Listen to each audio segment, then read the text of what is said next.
Blog edit করতে বসেছিলাম, একজনকে দেখো ভ্রু নাচিয়ে চোখ এদিক ওদিক করে দেখছে যে আমি কি করছি। আবদার হয়েছে মাথায় হাত বুলিয়ে দিতে হবে, দেখো মাথায় হাত বুলিয়ে দিতেই দিব্যি ঘুম দিয়েছে। আরেকজনকে দেখো দাদাকে ঘুম পাড়িয়ে দিচ্ছি, নিচে বসে বসে দেখছে, বাট ও তো ঘুমাবে না, তোমরা তো এতদিনে জেনেই গেছো। দেন আমি পেট শপে গেছিলাম ওদের জন্য কিছু জিনিস কিনতে, তো ভাবলাম যে কিছু টয় দেখা যাক, বাট নিউ কোনো টয়ের স্টক এখনো আসেনি। যে সমস্ত টয়গুলো রয়েছে অলরেডি সেগুলো খেলে নষ্টও করা হয়ে গেছে।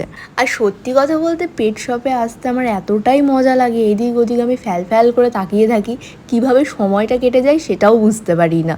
এই দেখো টয়গুলো দেখছিলাম, আমি তোমাদেরকেও দেখাচ্ছিলাম, কি কালারফুল বলো, এগুলো দেখতে এত ভালো লাগে কি বলবো তোমাদের। আর এই যে বোনটা দেখতে পাচ্ছ, তোজো স্কুবি দুজনে দুদিক ধরে টানাটানি করে, তোমাদেরকে একদিন দেখাবো। বাট ওইটা দিয়ে মাথায় বাড়ি মারার কোনো দরকার ছিল? কি জোরে লাগলো। আমি মাঝে মাঝে ভাবি কেন আমি এরকম করি। দেন বাচ্চাগুলোর জন্য কিছু ড্রাই ফ্রুট ট্রিট আর ফেস মাস্ক